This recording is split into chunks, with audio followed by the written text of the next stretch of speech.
Rebonjour à toutes et à tous, on se retrouve sur Smart & Strong, quelle surprise!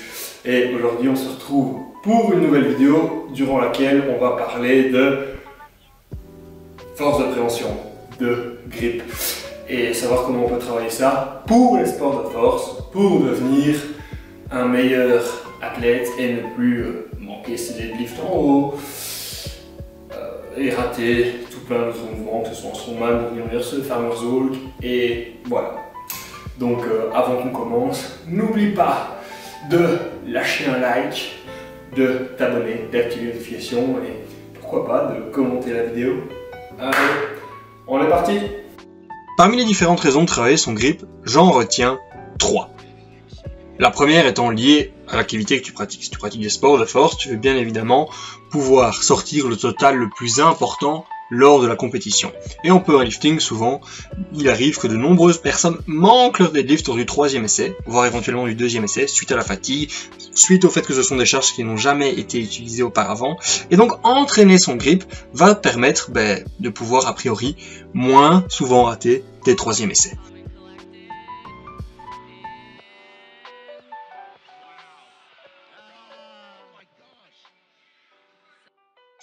Ensuite, la seconde raison d'entraîner son grip, c'est juste d'avoir l'air handsome, de pouvoir serrer une main et de montrer de quel bois tu es, que tu sois un homme, une femme, une personne qui ne s'identifie à aucun de ces deux genres, ou à un genre hélicoptère, comme tu le souhaites.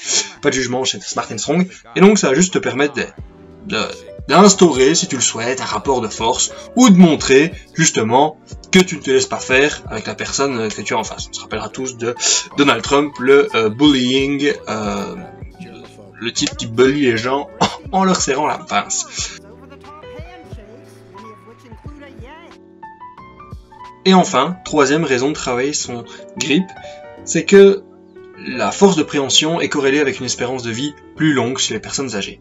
Pourquoi? Parce qu'en général, les personnes qui ont le plus de force gardent aussi plus de rétention, ont plus de masse musculaire. Parce que, oui, comme je l'ai souvent dit, la masse musculaire va être un prédicateur de la force. Et donc, travailler son grip, surtout chez les personnes âgées, ça va s'assurer qu'ils ont plus de masse musculaire, une meilleure autonomie, et qui pourront passer de plus vieux jours, paisibles, tranquilles, sans trop soucier des problèmes qui pourraient les toucher.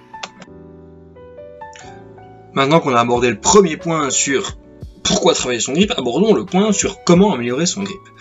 Dans l'idéal, tu voudras commencer par être le plus spécifique possible. Ça veut dire que si tu as l'habitude d'utiliser les straps, jette les straps à la poubelle, on ne les utilise plus, ou en tout cas pour une majeure partie de ton travail, n'hésite pas à utiliser un peu plus de volume d'entraînement.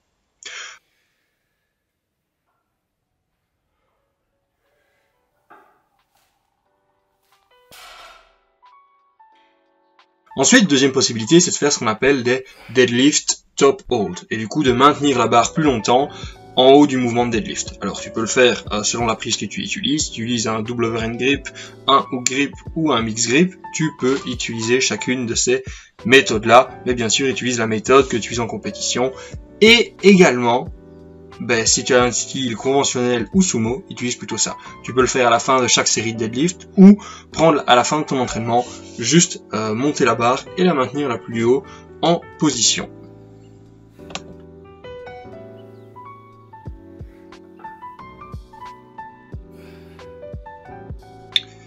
Bien évidemment, si tu pratiques du strongman, il est possible que le deadlift ne soit pas l'exercice le plus spécifique à réaliser, et à ce moment-là, ce sera plutôt du farmer's walk, et donc à ce moment-là, utilise du farmer's walk pour travailler ton grip.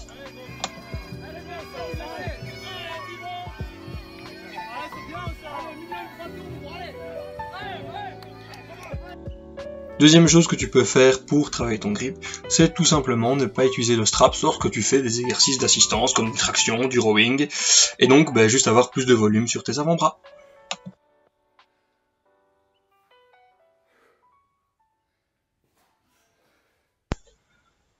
Enfin, si rien de tout cela ne se révèle très efficace, je ne peux que t'encourager à intégrer du travail pour tes avant-bras, pour ton grip, mais qui soit dédié rien qu'à ça. Donc ça peut se faire via des timed holds, du coup se pendre à une barre et maintenir le plus longtemps possible. Utiliser des fat grips, et donc faire un maximum d'exercices avec tes fat grips, tes curls, tes élévations latérales, tes extensions triceps, et donc avoir le fait de venir écraser. Et enfin, tu peux aussi faire ce travail de grip avec du pinch grip. Du coup, en fait, tu vas venir opposer ton pouce avec tes autres doigts et maintenir un disque, 2 disques pour les empêcher de tomber. Et enfin, tu peux aussi faire ce qu'on appelle un crush grip, et donc juste venir prendre par exemple un ex-dumbbell ou un dumbbell par un des poids et donc le maintenir par là. Tu pourrais aussi également avoir recours à des pinch grip, tu pourrais aussi également avoir recours à plein d'autres travail poids avant-bras, mais voilà, ça c'était ma petite liste qui va du plus spécifique au moins spécifique. Et voilà, amuse-toi bien.